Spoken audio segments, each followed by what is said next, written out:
Okay, we're here. We're here in Georgia. Yes. Yes. The story of us getting here. Well, it's been... Crazy story. It didn't go as planned. Didn't exactly go as planned. Yeah. But, I mean, so it starts off, you pick me up from the airport in the middle of the night, which is amazing. So nice of you. And then we get to the hotel and... I dropped you off. Dropped me off. Dropped you off. Fully dropped me off. You were already home. And then I call you half an hour later going, actually, they don't have a room for me. Help! And you come back and pick me up and bring me to another hotel, which was epic. Yeah. And I feel like that's one thing I want to talk about today is you have this personality that's just so warm and welcoming and generous. And I feel like, you know, it's easy to assume that maybe your life's been really simple or straightforward or like everything's always worked out for you and that's why you have that generous spirit. But I feel like there's probably more to the story than that. Yes. Yeah, like way more. So you were telling me last night a little bit about how when you first started bodybuilding, you know, people kind of gave you some flack for it or it was kind of like, oh, who's this guy? What do you think he's doing? And then that kind of made you stop for a little bit or made you feel nervous about it. Yeah. So like, how did you get over that fear? Or how did you like step into that? Well, I guess like at first because like I just knew that people were judging me. I hated the feeling of knowing that people thought I was somebody that I wasn't. And every time I would go to the gym or I would post a picture or something, I knew people were misjudging me. So that scared me and I stopped. And I was like in a very like downward negative spiral with my own thoughts. And then I realized that it's not actually my body that's wrong. It's the light and the vibrance and the energy and the awesome things that can come from me building my body. Because when I go to the gym, I can help people. And I knew that if I didn't let my light shine with the things that naturally come to me, with my passion, that I would really be like, I would be selfish. Wow, that's such a cool perspective. I know, and because we were talking last night as well, you know, the first time that you messaged me, and I see this like, I'm like, who is this guy?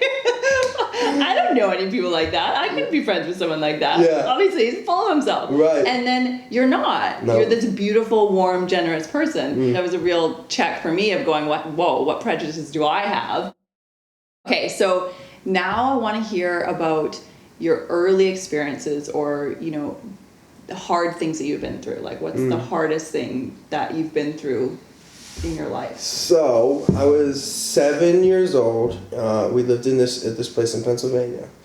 And there was this dude there. And he was like, he was always there at the farm.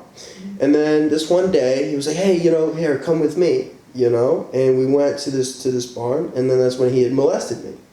You know, and I didn't really know what it was at the time. Of course not. I thought it was just like, I was like, oh, okay.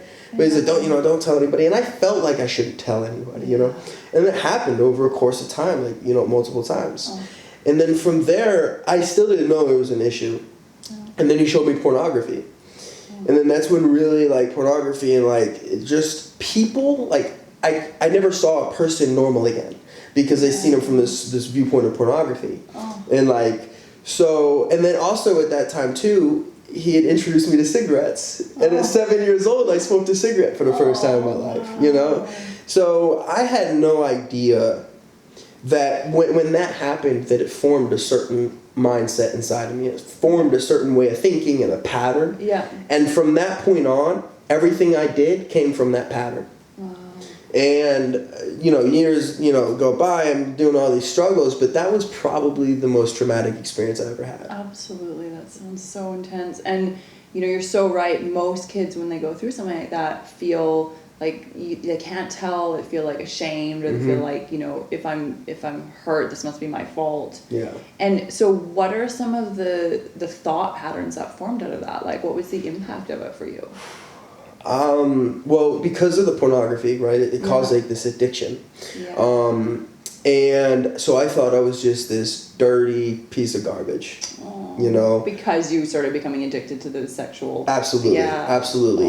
And then, so it was really this pattern of just being so absorbed with this monster inside of me that to be dead honest too, sometimes I think our demons are our best friends. We just got to learn how to be their friend. Yes. So I would say that it just formed this addictive pattern. Yeah. You know? Yeah. And then it showed me as well how powerful addiction can be.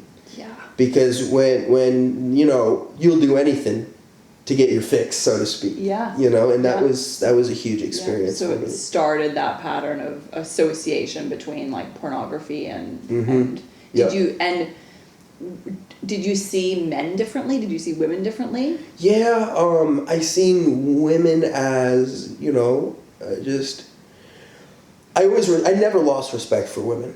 Like, that's something I don't think you could ever take the respect that I have for women away or men away. I really do have respect. And I never even hated men. I've always had to deal with being close to somebody. Like, I think it's weird to be close to people. Yeah. Like physically close? Physically close, yeah. I just think it's like awkward. I'm like, okay, is this normal? Like, and I think everybody kind of feels that, but I think for me it was just a little different. Yeah. But at the same time, I was so able to just brush things off that I don't think it impacted me on such a scale that I couldn't be normal. I was still a normal person. Well, and that's the thing that's so interesting is that we all look kind of normal on the outside, and you never know what someone's struggling with. No. Right? Like, you never know looking at you that you went through something so intense. And so it makes perfect sense to me that all of these brain patterns then formed from that. So what were some of the negative, like, effects of that? Like, what were some of the things that you noticed, like, in your attitudes towards yourself or towards other people? Did you form prejudices? Did you like, start not liking yourself? I noticed, like, I didn't like gay people. Interesting. I did, like, gay people would just, and it's obvious why, because that's what the guy did to me, but I really didn't like gay people. And I think that was, like, really the worst part. To me, the worst thing to me was to not like gay people. Yeah. Because other than that, I didn't really have much of an issue. Because, as well, pornography is a topic that everybody talks about because they have fun with it. Right. And I think there's a lot of guys out there that are addicted to it that don't realize it because they don't want to stop. Yeah. Until and it's normalized. Exactly. Yeah. And until you want to stop something, you don't know if you're addicted to it or not. That's so true. You only know when you make yourself stop. No. Wow. So, but with the gay people, I didn't like gay people. And that was difficult for me because, I have a family member that's gay. Right. And so it's taken some time for me to learn that. But now today, I'm a different person. Yes. So, like, I'm not there anymore. Yes. Yeah. So how did you get from that experience, from feeling, traumatized and closed off and hating a whole group of people to where you are now? Well, first of all, I listened to this thing, and it was a podcast, and I forgot who it was, but this guy basically was saying, like, okay, everybody thinks that they're terrible people for being addicted to sex, but they don't realize that they have a primitive instinct inside of them that's literally designed to reproduce.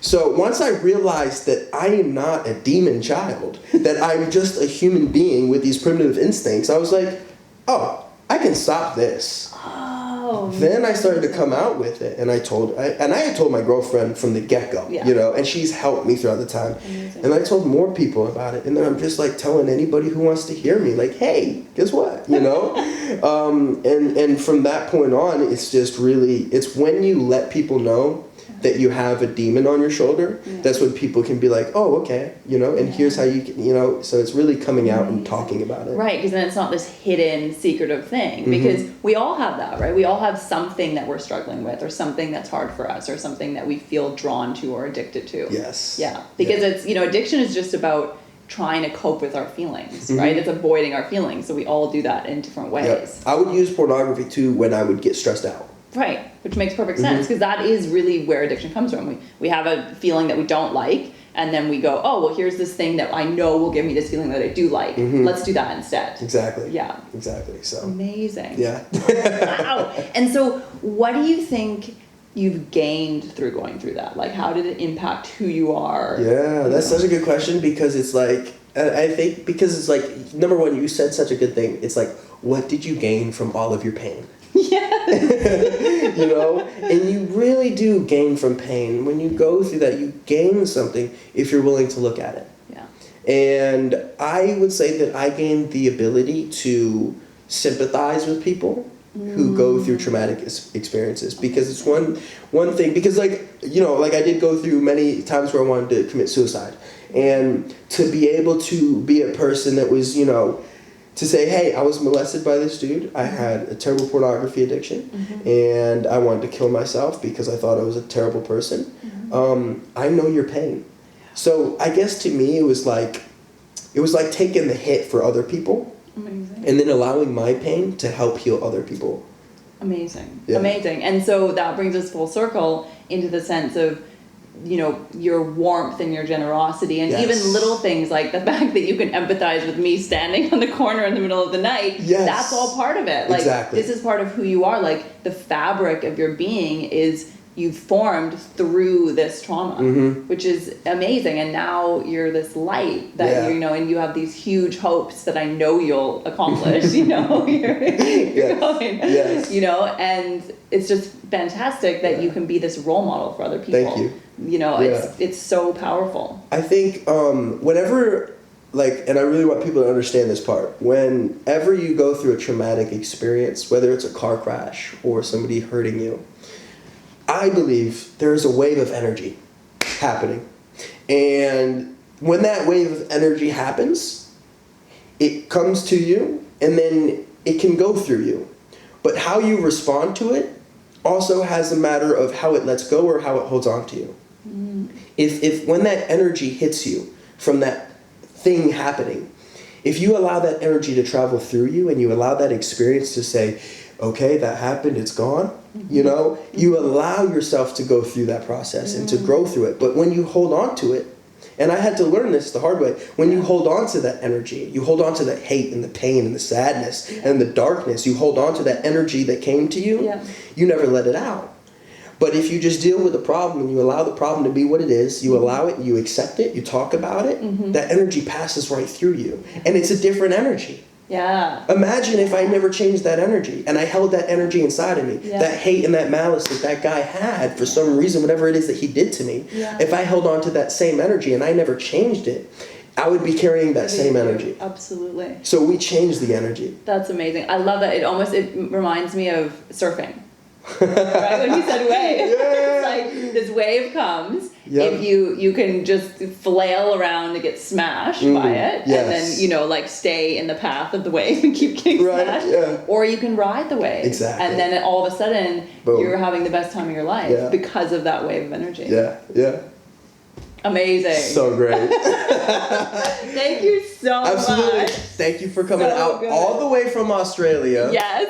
To a little town in Georgia in Social Circle. In Georgia. Yep. Very exciting. And hopefully lots more to come. Lots more to come. Yes. Trust us. Trust us. Trust us, exactly. This is a long partnership. Bye, guys. Bye.